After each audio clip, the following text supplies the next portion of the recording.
can we have clarity on what defines hate speech? I think it does come under your crimen injuria comments. It doesn't. So hate speech is a different thing. Okay. So crimen injuria is a criminal offense. So basically there's two ways the law gets involved in our life. The first is criminal. The police come and arrest you. It's murder, rape, robbery, theft in the real world. But in the online world, it's hacking, it's password abuse, it's child pornography, it's grooming of children and showing pornography to children, it's crimen injuria, it's hate speech is in the process of being criminalized. Under the cybercrimes, yet? not properly, and I'll tell you about it in just a sec. But no, not properly. So there's the hate speech and hate crimes bill, which is in the process, but it's not in force yet. That's not to say hate speech doesn't exist. It's just they're in the process of criminalizing it.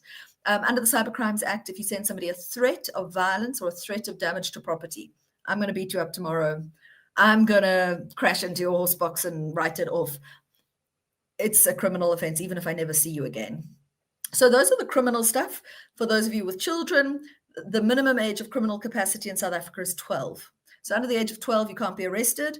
Over the age of 14, full criminal capacity. If your kid is 12 or 13, they look at the kid. How educated is the kid? How mature is this child? Should they know the difference between right and wrong? So that's criminal law. The other is civil law. I sue you, you sue me. So that's often defamation, infringements of privacy, getting a protection order against somebody under the Protection from Harassment Act, something very useful if you are being cyberbullied or stalked or threatened or harassed in any way. A protection order is a very efficient way of trying to combat it. But the hate speech law in South Africa changed fundamentally last year.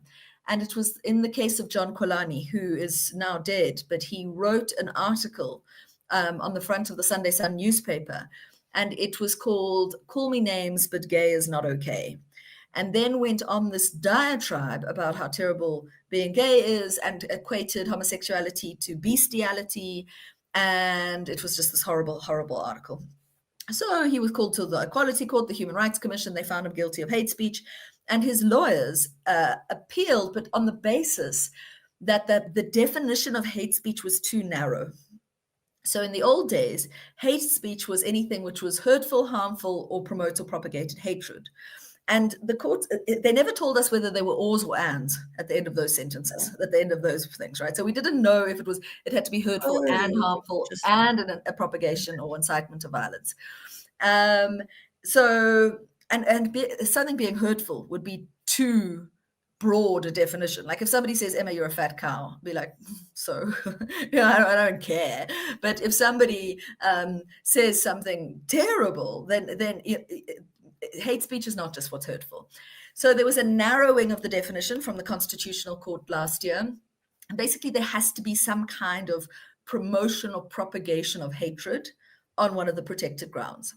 So absolutely, racism, xenophobia, homophobia, all of the protected grounds in the Constitution, any kind of promotion of hatred against people because of one of those grounds constitutes hate speech.